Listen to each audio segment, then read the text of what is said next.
Are there better ways to advocate for non-government solutions? Stay tuned and find out.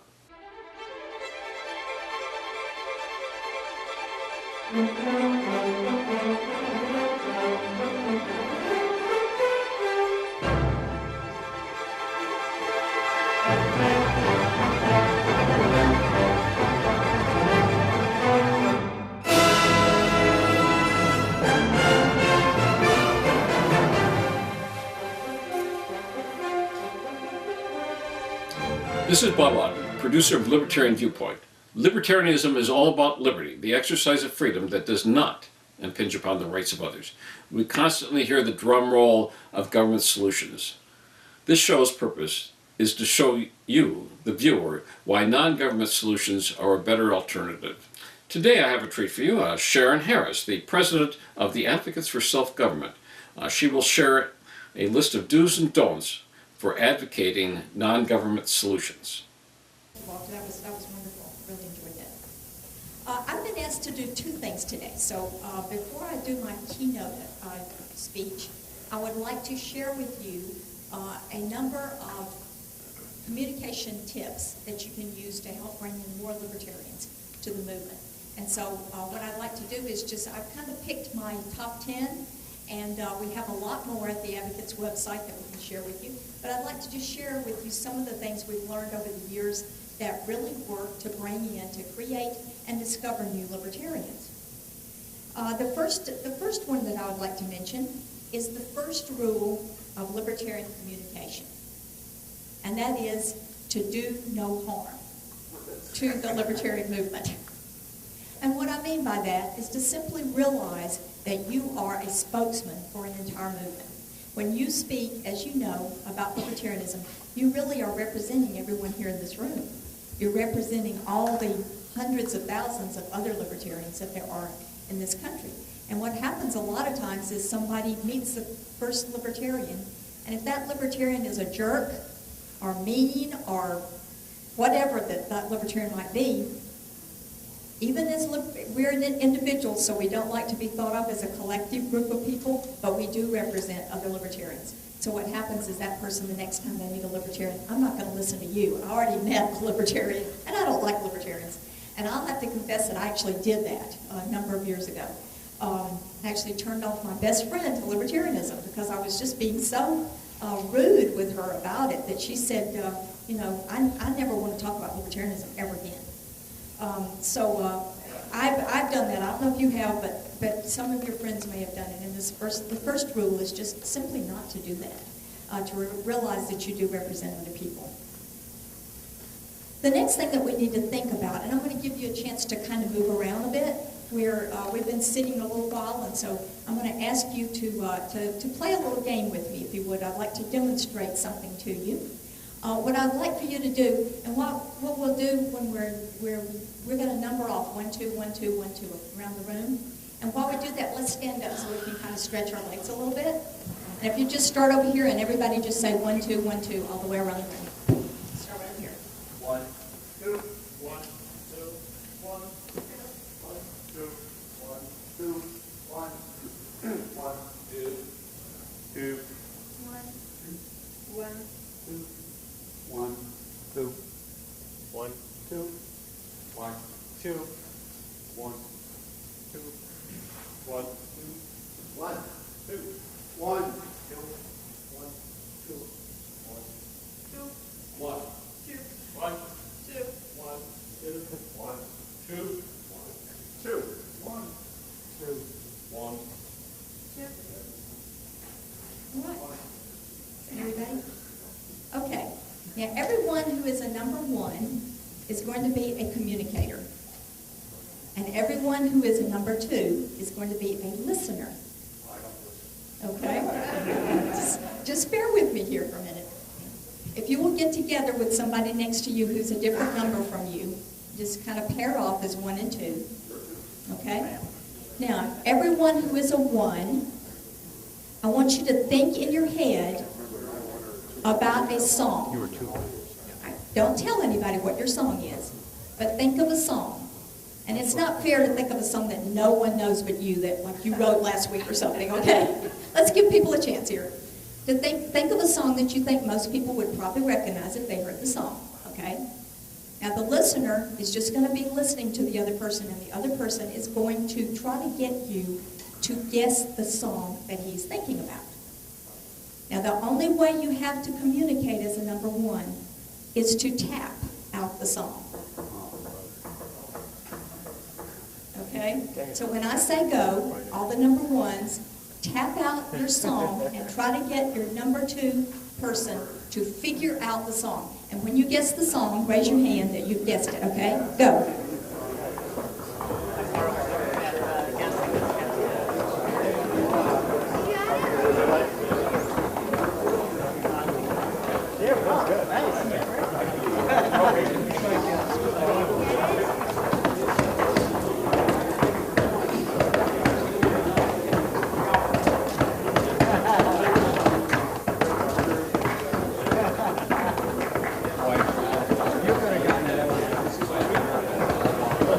Okay, you've got about 5 more seconds.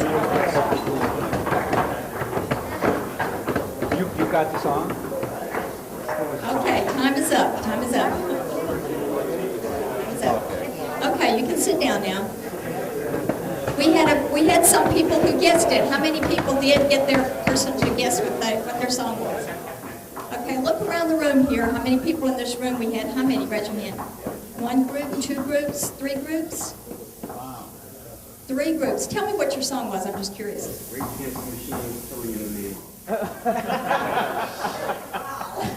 What was yours? What was it? Jingle bells. Okay, what was yours? We will rock you. All right. Okay, good. Okay. Now, think about this experience for a moment. Would anyone like to share, who was a communicator, how it felt to you when you were trying to trying to convey this song? Would anybody like to just share right quick what it felt like? Yeah. I couldn't figure out how to translate that song into something that was just even on tape on it. Was it a little frustrating to you to do that? And would somebody who was a listener share, how did you feel trying to listen? We had about a 55-year age disparity. Song that I would know. Okay, one of the things you would notice about this, what I'm trying to show you here, is something that's called the curse of knowledge. Okay? As a number one, you knew something that the other person had no idea about. Okay? And you were trying to convey that to someone who didn't know anything about what you were doing, right? It was frustrating to both of you. Because as a communicator, you only had this one way of communicating, this banging out the song, and yet you couldn't get that across because it sounds like it would be easy because you're hearing the music. You're hearing the music really clear in your mind, right, when you're saying this, but the other person can't hear it. And that's what happens to us sometimes as libertarians because we're very knowledgeable. We've been studying this a long time. We've been talking about this a long time, debating this for a long time, reading lots of books, okay, and we know a lot of things. The person who's listening to us does not know all of these things. So where do we start? What do we use to communicate with them? So we need to be very aware of this and realize that we need to kind of step back a little bit and remember that we didn't always know this either. So how would we like for somebody to communicate with us? So it's a good experience to realize how there can be a frustration when 2 people are talking if they're not on the same wavelength, if they don't know the same things. Another communication tip I would like to tell you is the importance of branding libertarianism. And that's something some people here have already talked about, the idea that we have something to sell. And we have something really magnificent to sell, and that is libertarianism. It has a name, it has a label, it means something, okay? And we really can't talk about something if it doesn't have a label. We try to tell somebody that something's over there on that table. We don't have the word table. How do we talk about it? How do we convey that we're talking about the same thing that somebody over there is talking about? We have a label for it, called a table. The same thing with libertarianism. And what happens a lot of times is people have a good libertarian solution to something, and they want to share it with somebody, and they'll say, well, if I tell them it's libertarian, they may be prejudiced against it, or they may misunderstand it. So I'm just going to explain to them about gun rights, or I'm going to explain to them about re-legalizing drugs or something like that, but I'm not going to say that's a libertarian position. And what happens then? Person listens to your solution and they say, yeah, that's a pretty good idea. Next time they have a problem they want to find a solution to, they don't know that they can also look to libertarians for other solutions. They don't know that there are other people who call themselves libertarians that they could get together and talk to. So I think it's very important that we use the L word all the time. Anytime you call in a talk radio show with an idea, say, this is a libertarian idea. When you write a letter to the editor, always use the word libertarian.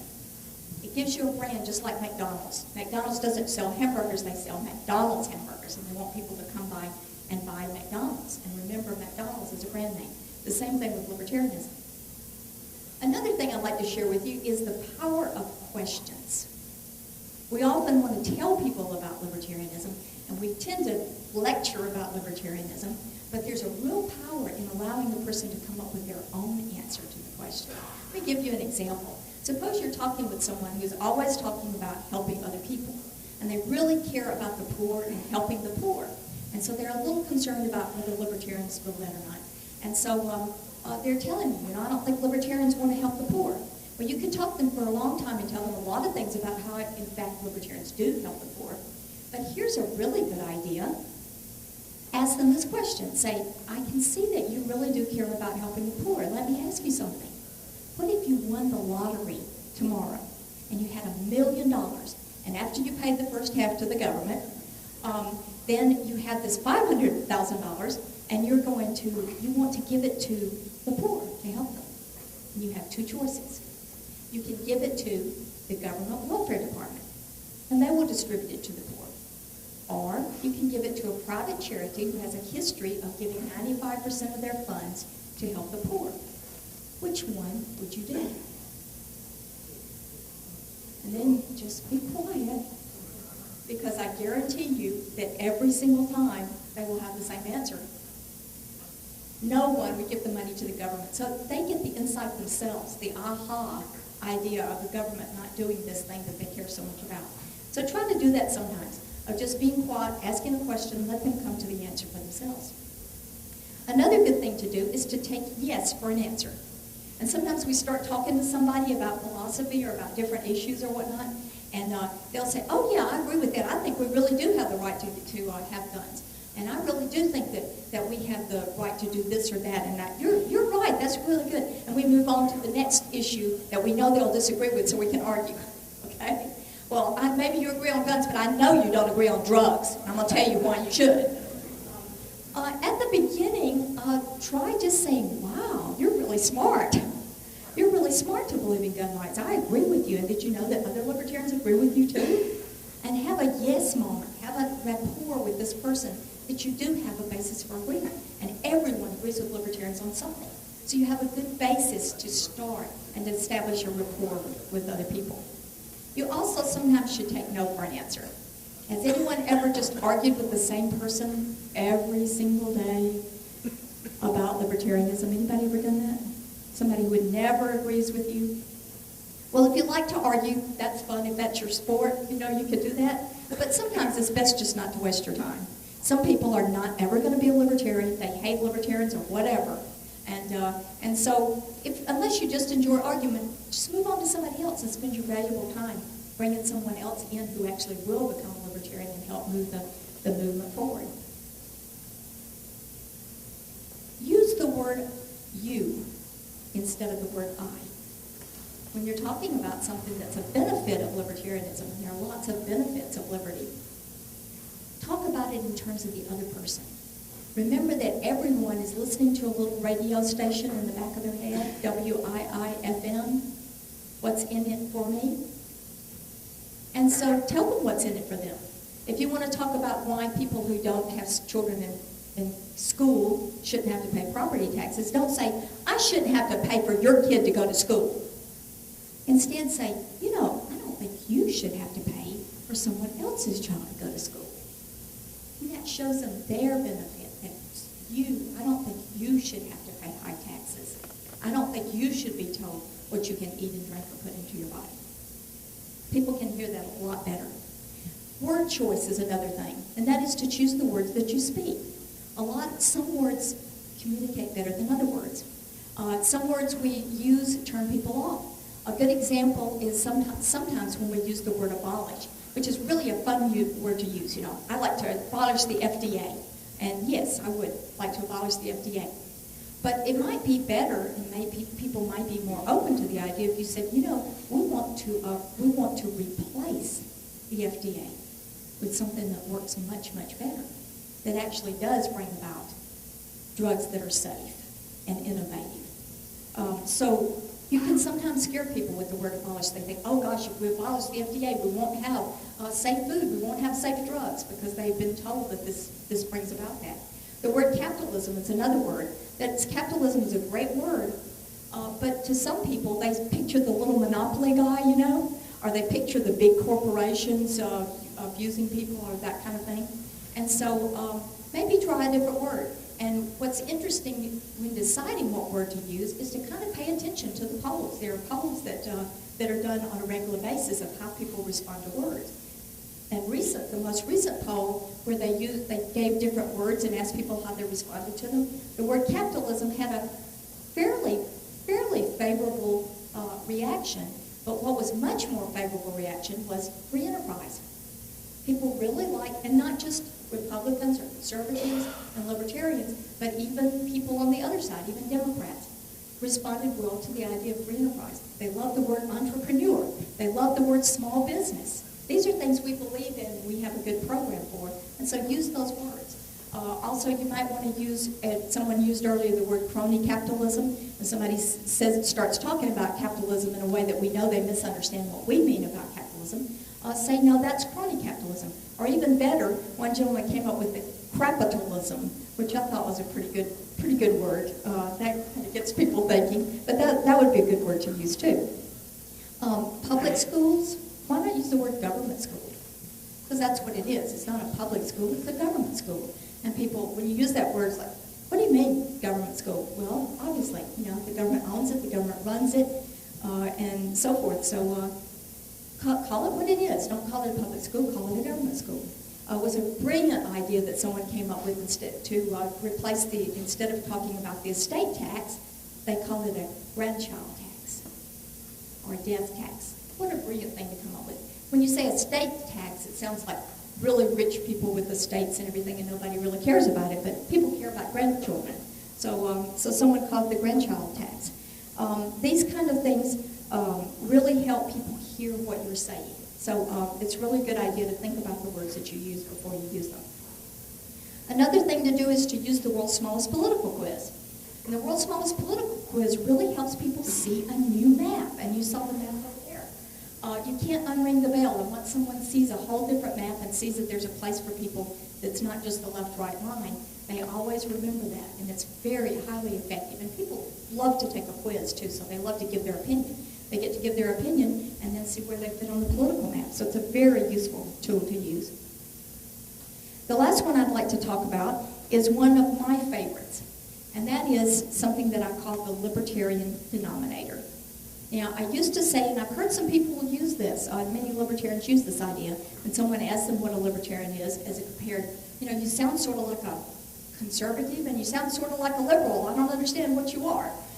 We'll tend to say something like, well, actually, we're fiscally conservative and we're socially liberal.